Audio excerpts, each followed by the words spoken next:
Assalamualaikum warahmatullahi wabarakatuh. Hajimashite. Watashi no namae wa Karisma Devi Fatikasari. Karisma to yonde kudasai. Pada kesempatan kali ini, saya akan memaparkan bab 34, 35, dan 36. Nah, materi yang akan dibahas pada bab ini yaitu yang pertama oishi desu ka, yubin yoku wa doko ni arimasu ka, dona machi, dona tokoro. Jadi, di akhir video ini nantinya teman-teman semua akan bisa memahami bagaimana cara untuk menyatakan rasa makanan dan minuman dalam bahasa Jepang, menunjukkan letak atau lokasi tempat dalam bahasa Jepang, dan menyatakan kondisi suatu tempat dalam bahasa Jepang. Kita langsung saja pada bab yang pertama yaitu bab 34, oishi desu ka. Bab ini memaparkan materi tentang bagaimana cara untuk menyatakan rasa makanan dan minuman dalam bahasa Jepang. Kosakata rasa atau sifat makanan dan minuman dalam bab ini yaitu yang pertama ada oishi artinya enak, mazui artinya tidak enak, karai artinya pedas, amai artinya manis, sumetai artinya dingin, dan atatakai artinya panas. Lalu bagaimana cara menyatakan rasa makanan dalam kalimat positif? Nah, pola kalimatnya itu ada dua. Yang pertama, kabewa kaes des. Yang kedua, kabewa totemo atau sukoshi kaes des. Perlu diingat bahwa totemo ini memiliki arti sangat, sukoshi memiliki arti sedikit. Untuk pola kalimat yang kedua ini, kita bisa memilih menggunakan totemo atau menggunakan sukoshi. Jadi sesuaikan saja dengan rasa makanan yang ingin kita nyatakan. Ini ada contoh kalimatnya. Yang pertama, karai des artinya pedas. Yang kedua, kono rendang wa karai des. Rendang ini pedas. Yang ketiga, kono rendang wa sukoshi karai des. Rendang ini sedikit pedas. Dan yang terakhir, kono rendang wa totemo karai des. Artinya rendang ini sangat pedas. Dari contoh kalimat ini kita bisa bedakan bahwa dari semua kalimat ini yang berbeda adalah terdapat sukoshi dan totemonya. Kemudian bagaimana cara untuk menyatakan rasa makanan dalam kalimat negatif? Nah, pola kalimatnya itu ada dua. Yang pertama, kabewa KSI kunai des. Yang kedua, kabewa amari KSI kunai des. Nah, bila masih ada yang bingung, kabe itu kata benda dan KS itu kata sifat. Dan I-nya itu maksudnya kata sifat ini berakhiran huruf I. Gitu ya. Lalu untuk amari KSI kunai memiliki arti tidak begitu. Catatan, kata sifat positif bila diubah ke dalam kalimat negatif, maka huruf I yang ada di belakang kata sifat tersebut akan diganti menjadi kunai. Nah, di sini ada contohnya. Sebelumnya di kosakata terdapat kosakata oishi artinya enak. Kata sifat ini berakhiran I, sehingga I yang di belakang itu harus digantikan menjadi kunai apabila ingin diubah menjadi kalimat yang negatif, sehingga kata sifat ini berubah menjadi oishi kunai, artinya tidak enak. Contoh kalimatnya yang pertama, ama kunai des, artinya tidak manis. Yang kedua, kono jus wa amari ama kunai des, artinya jus ini tidak begitu manis. Yang ketiga, kono jus wa ama kunai des, artinya jus ini tidak manis. Tanya jawab rasa makanan. Pola kalimatnya untuk yang pertanyaannya, kabe wa ks desu ka? Apakah kabe ks? Jawabannya jika ya, maka hai ks desu. Artinya ya, kata sifat itu. Yang kedua, bila jawabannya tidak, maka iye ks i-nya coret menjadi kunai des. Artinya tidak kata sifat tersebut ya. Nah, untuk contoh kalimat percakapannya bisa dilihat.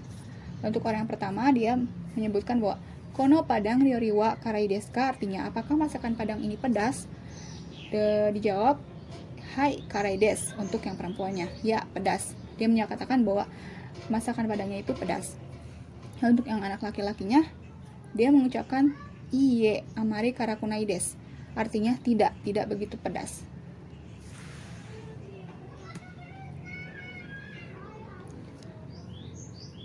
Selanjutnya menanyakan sifat atau kesan. Pola kalimatnya kabe wa do desu ka? Bagaimana kata benda tersebut ya? Contoh kalimatnya, Jakarta no takoyaki wa do desu ka? Bagaimana takoyaki di Jakarta? Nah, do ini bermakna bagaimana.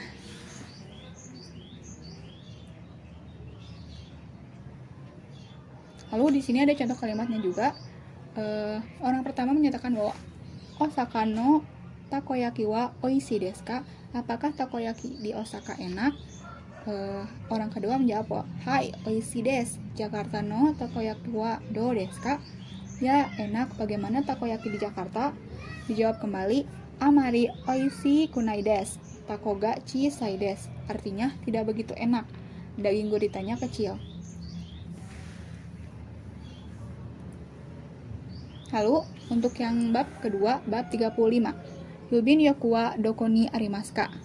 Bab ini memaparkan materi tentang bagaimana cara untuk menunjukkan letak atau lokasi tempat yang ada di kota kita dalam bahasa Jepang. Nama-nama toko atau tempat pada bab ini yaitu yang pertama, panya, artinya toko roti. Yang kedua, kutsuya, artinya toko sepatu. Honya, artinya toko buku. Gakkou, artinya sekolah. Yoin, artinya rumah sakit. Yubin yoku, artinya kantor pos. Lalu ginko artinya bank, koen artinya taman, gasorin sutando artinya pom bensin, hanaya artinya toko bunga, mosuku artinya masjid, dan kyokai artinya gereja. Di sini juga ada kosakata lokasi ya. Yang pertama ada mae artinya depan, ushiro artinya belakang, migi artinya kanan, hidari artinya kiri, migigawa artinya sebelah kanan, hidarigawa artinya sebelah kiri. Lalu tonari sebelah, chikaku dekat, aida antara, kado sudut, pojok belokan. Lalu menyatakan lokasi dalam kalimat. Pola kalimatnya itu kabe wa lokasi ni arimasu. Artinya kabe ada di lokasi. Contoh kalimatnya, watashi no kaisa wa Surabaya ni arimasu. Kantor saya ada di Surabaya. Kaisa ini bermakna kantor. Lalu menyatakan letak suatu tempat. Pola kalimatnya itu ada dua. Yang pertama, kabe wa, KB1 no KB2 lokasi ni arimasu. Artinya KB ada di KB2 lokasi KB1. Yang pola kalimat kedua, KB wa KB1 to KB2 no aida ni arimasu. Artinya KB ada di antara KB1 dan KB2. Jika masih bingung, kita bisa lihat contoh kalimatnya. Yang pertama ada restoran wa ginko no mae ni arimasu. Artinya restoran ada di depan bank. Ginko itu artinya bank dan mae itu artinya depan, sehingga artinya akan menjadi restoran ada di depan bank.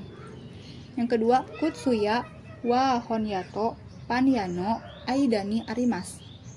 Honya ini bermakna toko buku, panya bermakna toko roti, sehingga artinya menjadi toko sepatu ada di antara toko buku dan toko roti. Di sini ada contoh kalimat juga. Yang pertama, restoran wa ginko no migigawa ni arimasu. Restoran itu restoran, ginko artinya bank, migigawa artinya sebelah kanan, sehingga artinya menjadi restoran ada di sebelah kanan bank. Lalu yang kedua ada gasorin sutando wa koen no chikaku ni arimasu. Gasorin sutando ini bermakna pom bensin, koen bermakna taman, chikaku artinya dekat, sehingga artinya menjadi pom bensin ada di dekat taman. Yang ketiga, panya wa honyato hanayano aida ni arimasu. Panya bermakna toko roti, honya bermakna toko buku, hanaya bermakna toko, aida bermakna di antara, dan arimasu itu ada.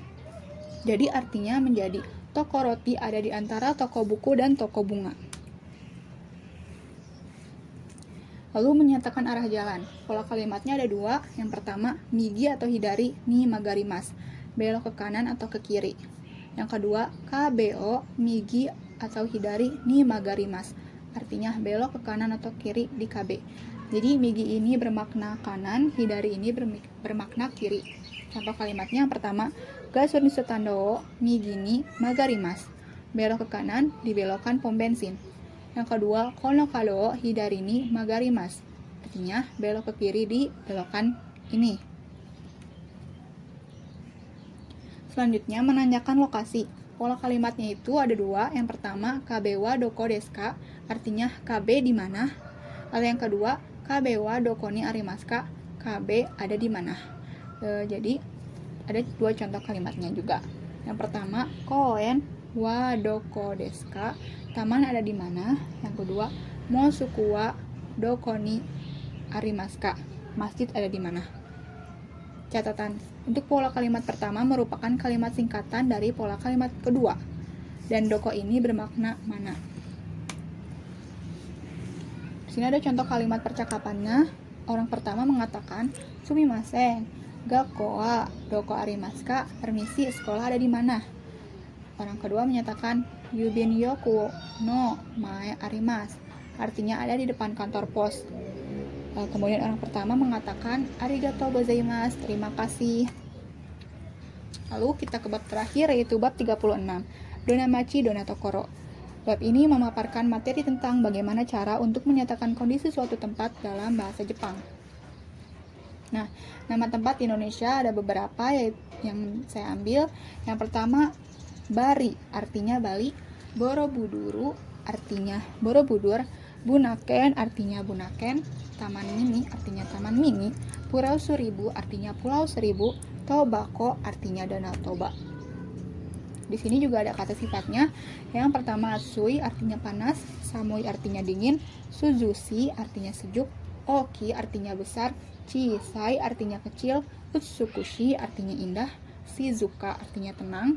Nigiaka, artinya ramai. Anzen, artinya aman. Nigiaka, artinya ramai. Kirei, artinya cantik, indah, bersih. Dan Yume, artinya terkenal. Nah, kenapa dipisahkan gitu ya? Nah, ini tuh maksudnya untuk yang bagian atas termasuk kata sifat yang berakhiran i. Sedangkan yang bagian bawah itu kata sifat yang berakhiran na atau maksudnya tidak berakhiran i. Tapi mengapa pada bagian akhir terdapat kata sifat kirei? Itu kan berakhiran i. Sebenarnya memang itu berakhiran i, tapi dibacanya itu tidak kirei, tapi kirei. Dan yume juga tidak dibaca yume, tapi dibaca yume.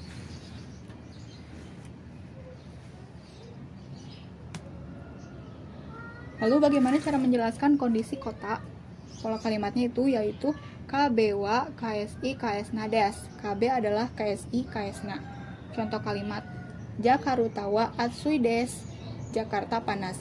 Jakarta bermakna Jakarta dan Atsui itu bermakna panas. Yang kedua contoh kalimatnya itu Bari wa yume des. Artinya Bali terkenal. Lalu bagaimana cara menjelaskan kondisi kota dalam kalimat negatif? Pola kalimatnya itu terbagi menjadi dua ya, yaitu yang pertama untuk kata sifat yang berakhiran i dan untuk kata sifat yang berakhiran na atau maksudnya tidak berakhiran i. Yang pertama, KB wa KSI kuwarimasen atau kunai des, artinya KB tidak KSI. Untuk yang KSNA, KB wa KSNA dewarimasen, artinya juga sama, KB tidak KSI. Nah, untuk yang pola kalimat untuk KSI ini bisa dua pola kalimat sebenarnya. Bisa KB wa KSI kuwarimasen atau KB wa KSI kunai des. Sini ada beberapa contoh kalimat, yaitu yang pertama Bandung wa atsuku warimasen. Bandung tidak panas.